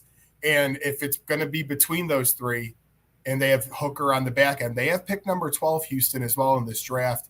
And they know they could maybe wait a year. They could also try to do that game. But I really think that Houston, with the pedigree of DeMeco Ryans, he could take a defensive player. And then it would get really interesting if CJ Stroud would still be hanging around for picks 3, 4. Who trades up? What happens in Indy? I could see that path where Houston maybe does not. I don't buy it. I would bet the farm that they draft a quarterback. Who would you go with? Well, I chose, obviously. Richardson you chose in our draft, I think. Yeah, I took Richardson just because there's so much hype around him. But I would, me personally, I'll probably CJ Stroud. Yeah, because I think it's safer. The problem is if you draft Richardson that high and you're wrong, you're fired. Him or Will Levis is going to get somebody fired if they're wrong. If you're right, you're going to look like a genius and you're going to get a heck of a contract extension in about 2 or 3 years. When they go to re-up with the quarterback, they're going to re-up with the general manager. And you're 100%, and not intentionally, but talking about Colts GM Chris Ballard, because it's going to be between Levis or Richardson in my eyes. And I think one of those guys is going to end up excelling, and one of those guys is going to hard decline. And that will either, like you said, it'll get you that extension or fired. But I just don't know which one's going to be that guy yet. And I still think Arizona's trading out of that 3 spot. I agree with that. There's no reason for them to sit there. No, because they can almost get first, I'm not saying they'll get what the Bears got, but at this point, that pick number 3 is almost as valuable as that, because everyone wants to come up with how many quarterbacks are needed. Saw Mel Kiper predicting that it would be the Titans.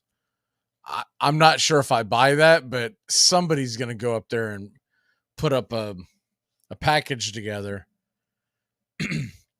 And that's probably the conversations that Arizona's had nonstop for the last several weeks and will continue for the next 9 days as we get closer, because they're going to want to get the best deal that they could get.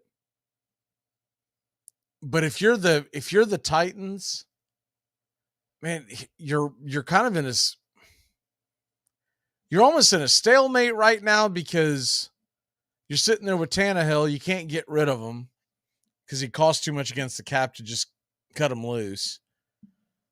But I just think they're in a perfect opportunity to draft somebody and try to develop them and maybe put them in about halfway through the year. Yeah, because to me, if I'm Tennessee and I'm looking at this draft, let's say you really love Levis, Richardson, or Stroud, and it gets to number 3 and that pick's there.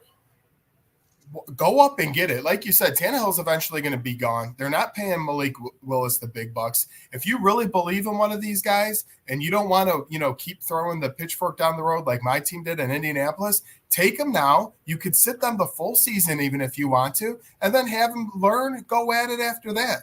I just think it comes down to who really they love, and nobody knows any of that information. People pretend, but nobody knows who anybody loves but maybe Carolina at number 1 as we get the Bryce Young info. All right, well, let's go ahead and get to it because we got 2 picks for today, and the first pick is in. And Joey is on the clock with the Pittsburgh Steelers. Absolutely. And after looking at the draft board, I know Pittsburgh in round 1 went Porter Jr. What a perfect fit that would be, as his dad went there. So to me, they got their defense out of the way at pick 17. So here in the second round, I'm going to take Broderick Jones, tackle out of Georgia. I looked at their depth chart. I mean, if you look at both offensive tackles in Pittsburgh, they're 3rd and 4th round picks that are pretty unknown to even popular football fans. So to me, heard about Allen Robinson potentially today with that news. They have a young George Pickens. They have Freiermuth at tight end. They got Harris in the backfield. Let's get them a little protection with Broderick Jones, tackle out of Georgia.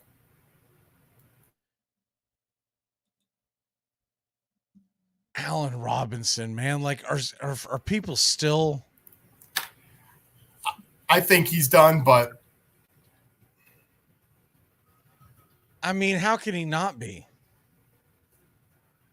Sure had his chances. I mean, look, he went from a team where you thought he would be running all over the place with LA, and even it just never added up. And I know last year was quarterback problems. What was his excuse the year before that? So to me, unless something big changed in his life that got him back on path, I don't think it's going to work out. I think it's just a flyer. Considering they do have Pickens, I mean, they're not completely depleted there. So if it doesn't work out, that won't be the end of the world. I just don't see why in the world you would go that route when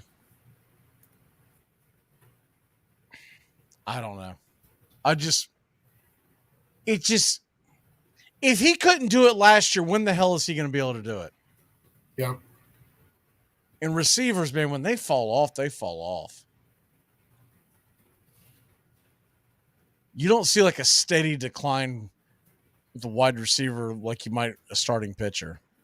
Usually, like once that guy loses his explosion, it's over. You're dang right about that. I mean, look at last year too. They traded Claypool, so I don't know. And it's a confusing receiver room at the moment outside of Pickens, but good luck to him because the real question is how much can he get developed. So that's why I took offensive line. I mean, do you remember the first game of the season last year when they were on Thursday Night Football and every fantasy football owner of Allen Robinson went, uh-oh. I mean, what did he hit, like 11 yards or something like that? If you look at his last 2 seasons, he doesn't go over 40 receptions, and he doesn't go over 410 yards. So, I mean, really, 2020, you'd have to take it back to when he had 100 catches with the Bears. So the last couple of years have been bleak. I'm not going to count him completely, fully out of it yet. You're not? Just because, I mean, 2020 wasn't a lifetime ago. I mean, it seems that way, but he, with the Bears, who never have much going for them, he did have 102 catches. 2021, the Bears quarterback was a mess. Last year, the Rams quarterback room was a mess. So I'm going to put very little faith in him, but I'm not going to cut the cord and say you're done playing in the NFL yet. I'm putting a fork in him, man. That's fine. That's fair. Somebody's going to sign him. I get that. Somebody's going to sign him. They're going to wish they hadn't, and then there you go. I guess I'm going to stick a spoon in him. It's a little softer. It won't hurt him too bad. Well, you can go ahead and spoon them all you want, but I'm out. Oh, hands are up in the air. I threw that one into Dang it! That one came right back at me, boomerang. So while you're spooning Allen Robinson, the pick is in. So in the first round, we went with a quarterback, which is obvious their need with the Houston Texans. The second round, I'm going to get their other big need that kind of goes into that, and that is wide receiver, because they sent Brandon Cooks a packing. If you're going to bring in a quarterback, you're going to need someone to throw to. And I think I'm going to go with the best one on my board, and that's Josh Downs, wide receiver from North Carolina. He's a little bit on the small side, but man, he's got hands and he can make you miss. And I think he's a perfect guy to go after because he's almost like Brandon Cooks 2.0.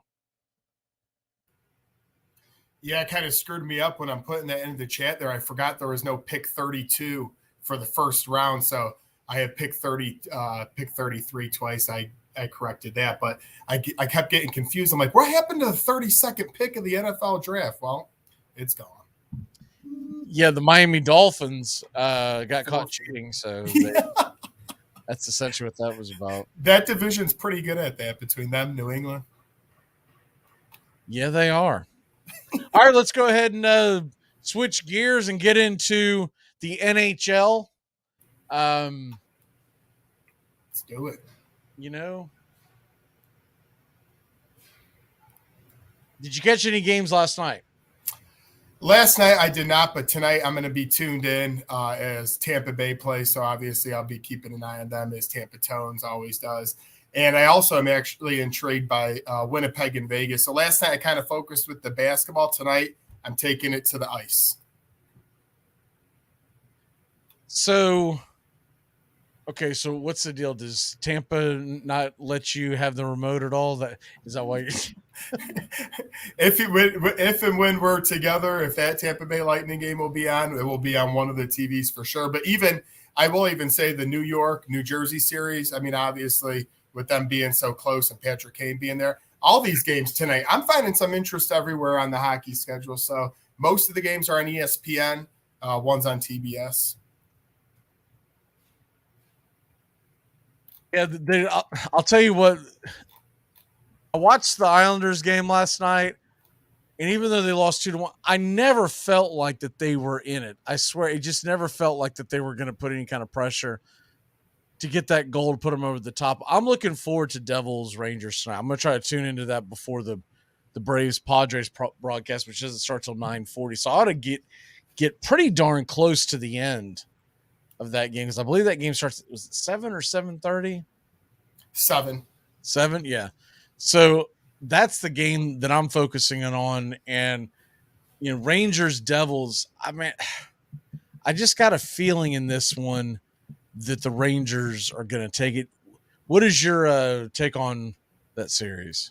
Yeah, I like the Rangers to end up taking this one. Now, tonight, it could be 1-0 Devils after tonight, but I think when it's all said and done, I really do think that the Rangers take this, and I'm going to go 6 games. I'll say the Rangers take it. Any other series have your eye with your Blackhawks being, not making it? Yeah, what a snooze fest they were for me this year.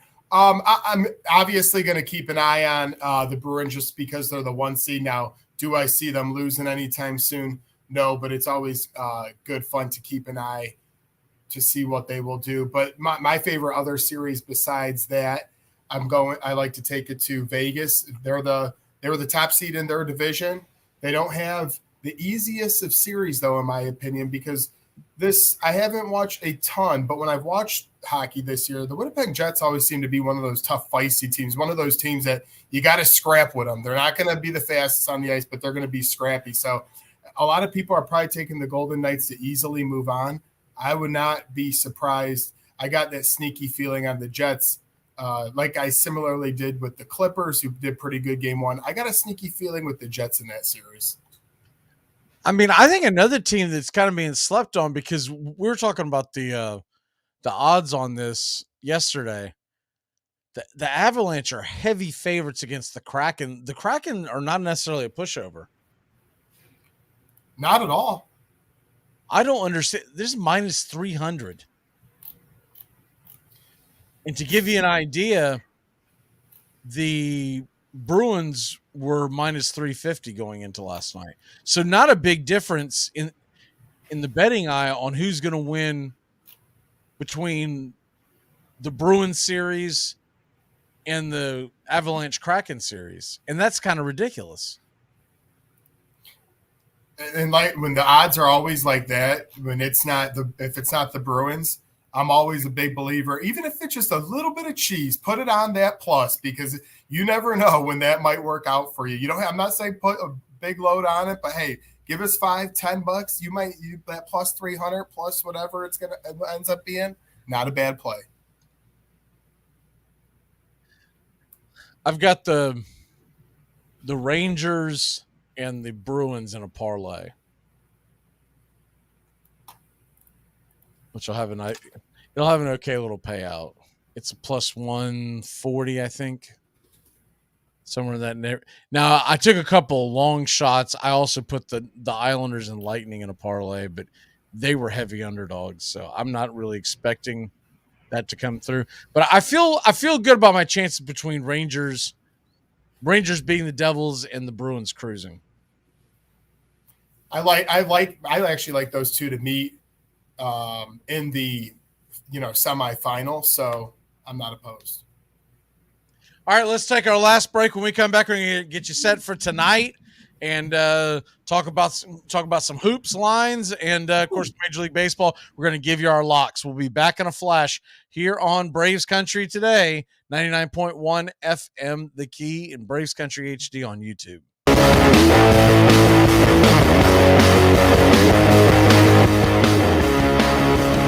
Triple decker burn! Tom has been a teacher for over 40 years. One day, I think one of the students had asked the question and he didn't remember the answer. And I also noticed that he was letting his class out earlier than they were supposed to let out. I was really starting to worry. Levi and I talked about how it would change our lives, but he was there beside me.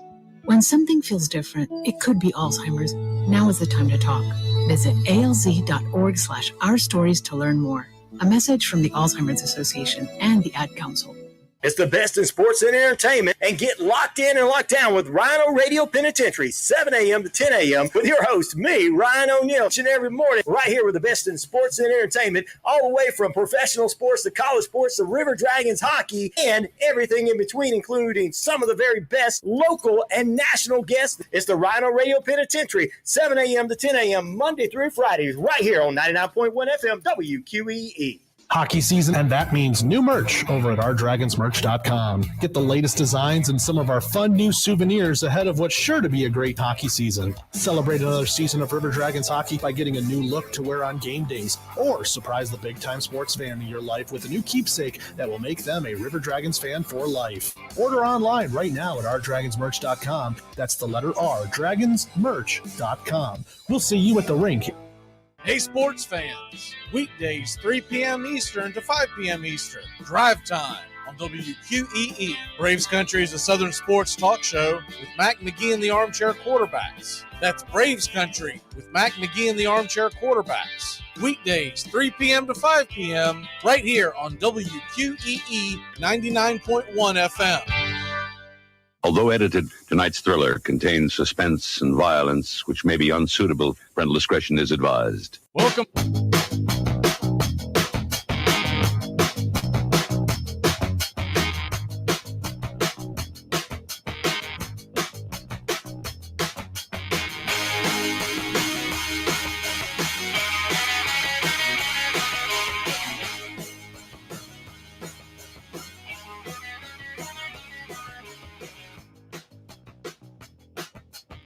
Welcome back. Hour number 2 here as we take you all the way here to the top of the hour. Make sure to keep it locked in here. Brian Snow is next, and then you've got, I believe, CDP follows tonight, and then, of course, Sports Map Radio overnight. Make sure to get your morning started right, 7 a.m. to 10 a.m., Rhino Radio Penitentiary. And then, of course, noon to 2, you got the Rod Peterson Show, 2 to 3, Sports Beat with Richard Holdridge. And then we come your way live 3 to 5, Monday through Friday. And tomorrow we've got the Braves versus Padres Game 3 coming your way as well. Joey. Yes, sir. What games are interesting you tonight on the hardwood? Oh, well, you know me and my NBA. I'm one of the only goofballs that just keep going through here. But I look at the home teams that are down 1-0, and we have 2 of those tonight in Cleveland and the Phoenix Suns. Now, if you're on the road, it's a different story. Like the Kings won last night, at least Golden State is coming home now. You know, Boston, they're going to look to go up 2-0. That series, Hawks won't even get a game. But Cavaliers and Suns, they're on their home floor. They're down 1-0. To me, that's when your back's up against the wall. It's very hard to go down 2-0. Then you got to go on the road. Even if you split, you're down 3-1 with that simple math I can easily do, thank God. But at the end of the day, when you're down in these series and you get down 2-0, then have to go on the road, it could get ugly. So I'm really looking forward to Clippers Suns because I was listening last Friday when you guys were talking the series, and Bobby said the Clippers wouldn't even maybe sniff one game, let alone 2. And the day before, I was all over the Clippers. So I'm especially paying close attention to that one now, Mr. Bobby, because you gave the Clippers no heartbeat. And if they could win tonight and get back to their home court, it would be wild. But Phoenix could be eliminated in one series, potentially. I don't see it happening, but there's potential for it. Yeah, I mean, if you watch the show or listen to it, I told him that I thought the Clippers had a very good chance to make this interesting. The thing is, when a guy comes over in a trade and you see that they're 9-0 or whatever the heck they were, they hadn't played playoff basketball yet. Correct. So they were giving their all, but that doesn't mean that who they're going against was giving their all. They're still probably considerable favorite to win the series, but I did take the Clippers to win the series just because it was, what did I get it at? Plus 270, something like that. And when you can get that big of a plus on a team that has a lot of talent like they do, I love that type of bet because, I mean, it could all change tonight. The Phoenix Suns could win by 20. We could be talking a different story, but they won game 1, and the lines are looking big tonight for all the games. So if anybody out there, if you're an underdog fan in the NBA playoffs and you're feeling squirrely about the Hawks, Knicks, or the Clippers, there's some pretty good lines out there for you tonight because every team is favored by at least 5 points or if not more. So, I mean, it's one of those nights where the road teams got to really come to play because the home teams don't want to, lose before they go on the road. Yeah, Hawks at Celtics. I don't know if the Hawks are going to make this game interesting or not. They are getting 10 points. That spells backdoor cover all over it, where Boston's up like 15 the entire game, and then they milk it the last 2 minutes, and the Hawks make some threes. Yeah, I mean, they were up by 30 at the half and only won by, 12? Right. The 10, the game that I'm more interested in as far as taking, I'm seriously considering teasing the Knicks and the Clippers because I don't think those were flukes. Those 2 wins by the road teams. I do believe that the home teams are going to win tonight, but I think they're going to be hard-fought wins. Yeah, I mean, the Knicks, I fully am on. I was just talking great about the Clippers, but the Knicks, they're always going to play solid defense under Thibodeau.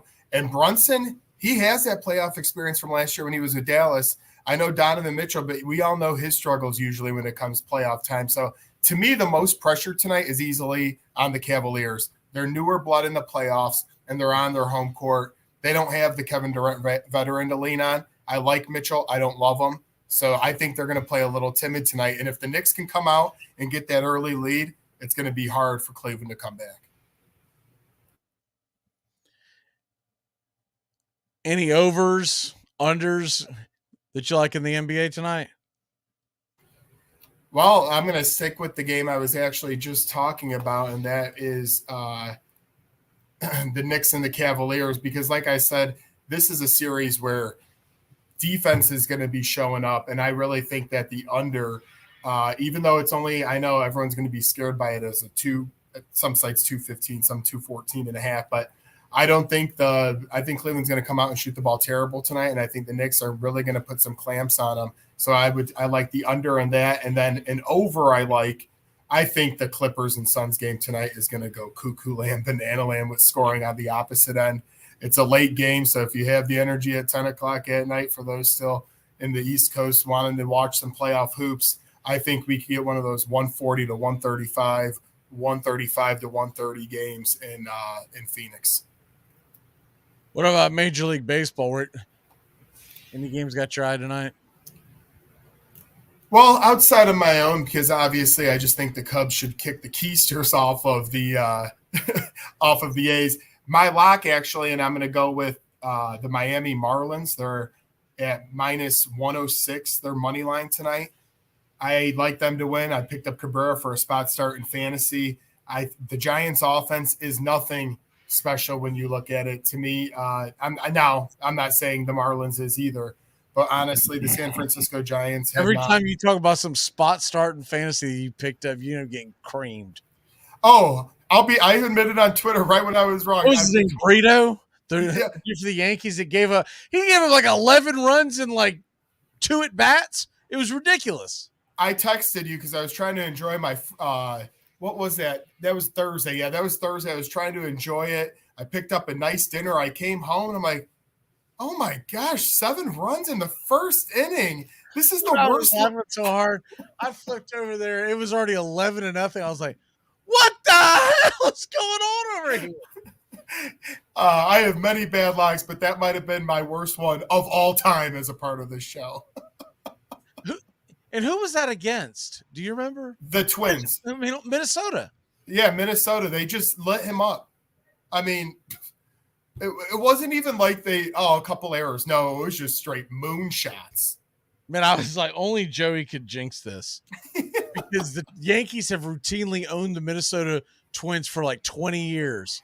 He bets on it. This kid gets annihilated in the first inning.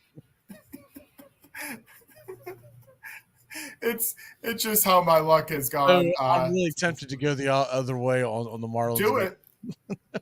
I would not blame you one bit, because the Yankees, what did they do? They won a couple games right after that big loss. So I'm just full of jinxes tonight. So you probably want to end up going with the Giants. So my lock of the night will be the Cincinnati Reds and the over. Their team total is 4. I think they're going to get above the 4 runs. It's going to be another bullpen game for the Tampa Bay Rays. And if you look at Tampa Bay's analytics on what their bullpen has done, a lot of it seems like it's smoke and mirrors, and they got lit up last night, and they have to go back-to-back nights on what are essentially bullpen games. I think Cincinnati's going to feast again I want to take the over for the entire game because Hunter Green routinely just gives up bombs. Right. Tonight it's Lodolo, isn't it? Yep. Okay. So that's why I'm a little skittish. Lodolo's got some good stuff. He goes out there and pitches well. He could put me behind the 8 ball. So that's why I'm just going with the Cincinnati Reds team total. It's a minus 125. I'll take it. That's my lot. I like that. And if you want to watch some bad baseball tonight, just turn on the doubleheader right now. It's already started with the Phillies and White Sox. You want to talk about 2 teams that just completely are abysmal right now. I was at the White Sox game Saturday. That team already has more injuries in their lineup than you can think of. The Phillies, I don't really know what's going on over there. I haven't kept a ton of attention on them, but both of these teams are 6-10, and it has just been quite ugly. So if you're interested in some bad baseball doubleheader, just go on to the White Sox and the Philadelphia Phillies. Well, I took Philadelphia on the run line in this game. They're up 3-0 early. Good, because I only had to get 4. And it's going to complete the parlay that I had earlier with Detroit with the +1.5, and they won with the walk-off. Nick Castellanos is 2 for 2. It looks like he might have found some success from last year's struggles. Well, all I know is that today the White Sox are running 2 pitchers out there, and one had a 7.91 ERA and the other one has a 6 ERA tonight. I've been saying it since last year. Lance Lynn, he is just over the hill and done. He struggled a lot last year in the second half, and especially when it came down to it. And this year, like you said, he's 0-1 with a 7.31 ERA, and he let up 3 runs in this one already. So it's going to be a lot of bullpen arms. I don't know if you're behind or something, but it's 5-0 Philadelphia. Wow. So as long as I don't get a rain out, I'm winner chicken dinner again. Yeah, my games cast just updated, middle of the third now, 5-0. Unbelievable. Someone must have hit a 2-run shot again. Wow. Yeah, they had Harrison singled to center, Castellanos scored, Realmuto scored. I don't normally take the Braves when I do the game because I just feel like, who the hell's going to listen to the Braves country play-by-play guy and go, oh, I think the Braves are going to win. Who wants to hear that crap? So that's why, I might personally take it, but I never. But, man, if there's ever a time for the rest of y'all to bang the Braves, they're playing good baseball. Spencer Strider's on the hill, and they're going up against Blake Snell, who not only has struggled a little bit out of the gates, but the Braves have owned left-handed pitching. So yeah, we've got a pretty good chance to win this one tonight. And it's not, is more of a Braves house. -127. I don't mean to cut you off. Sorry. No, I'm just saying is even just from a unbiased, not Braves, I follow them closely now, obviously, because you got to in Braves country. But I love Spencer Strider. I have him actually not a spot starter. He's always on my fantasy roster. I would hope not. Exactly. Spot starting Spencer Strider. I'm gonna have to ask for you to send me your credentials, and I'll take over your team. Yeah, that league would have to be disbanded. But in all seriousness, I love that kid, and I hope he has a stellar season. I mean, he's 24 years old. He's so much fun to watch already. The other one that I thought about, but it went above our mythical -150 line. The Dodgers at home tonight against the Mets are -155. Clayton Kershaw is going for his 200th win against Tyler McGill. Yeah, and I was going to say at first, I'm like, after watching the Dodgers last week and their offense, I don't know where it went. But when you said Clayton Kershaw's 200 win potentially against McGill, I'm going with the Dodgers too. I figure anyone who's breathing is going to be in that lineup tonight. I don't think you're going to give anybody with the night off. And I think they're all going to want to feel like they want Kershaw to get his 200th win at home. Because I think they go on a road trip right after this. I mean, I know 200 is not that magical. 300 was really the magical one. But really, nowadays, I mean, how many are going to get there? Not a lot. I don't know if we'll ever see another 300 win pitcher. I don't know if 200 is the new 300, but maybe 250. Somewhere between 225 and 250. Because it'd probably be some real arbitrary number if you really broke it down. It's probably going to come out to like 238 or so. But I'm just looking at the fact that you're still going to have a long career, but nowadays they pull you in the 5th or 6th inning. It's really difficult to get to that number. That's one of those that'll never be broken. The Ty Cobb win record. No. He's got 511 wins or whatever it is all time. Yep, And exactly. his loss records like 300. It's sad. That's why when Garrett Cole did what he did the other day with the complete game, it just, you miss those games where the pitchers can go 7, 8, 9 innings. You don't just get it that much anymore. What is your walk-off for the day, sir? Hey, this is always predominantly NFL, but put it down. The draft's next week, people. Let's watch the NBA and the NHL playoffs because this is when you get into those sports. Regular seasons are over. Let's watch these playoff races get down to it. My walk-off is we got the ball game tonight, so I'm going to go try to rest my vocal cords till 9:40 first pitch. We'll come on with the pregame show a little before that, but Braves versus Padres, it's the Quad Father versus, know what I'm saying, Spencer Strider versus Blake Snell. Let's go! We'll see you. Have a great night, Braves country. Goodbye, sweetheart. Well, it's time to go. We're back tomorrow with another show. Well, unless we're fired, we'll talk to you then. Goodbye, sweetheart. Goodbye. Goodbye. Guys and gals, it's time to go. We'll see you on the next show. Same bat time, same bat channel. Thanks for listening to Braves Country with Mac Magee and the Armchair Quarterbacks on 99.1 FM WQEE, The Key in Noonan, Georgia, and simulcasting on youtube.com/@Braves Country. Braves Country comes your way weekdays, 3 p.m. Eastern to 5 p.m. Eastern. Please follow, like, and subscribe today. Armchair Quarterback Radio, your first choice for Southern sports. Something of the 5th of September. Something of the 5th of September. She said a lot that I can't remember. Something of the 5th. Can I get another cigarette, please? Can I get another cigarette, please? Yeah, I know I live to regret it. Just give me another cigarette, please.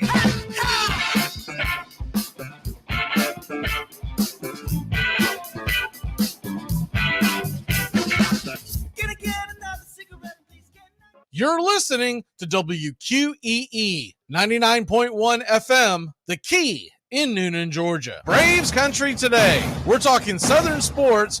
We go live 3 to 5 weekdays right here on WQEE. Braves Country today, Southern sports talk with the voice of Braves Country baseball, Mac Magee. Joined every day from sports analysts from all over Braves Country, talking college football, the NFL, Major League Baseball, and what's trending in the world of sports. Braves Country today. We go live 3 to 5 weekdays right here on WQEE.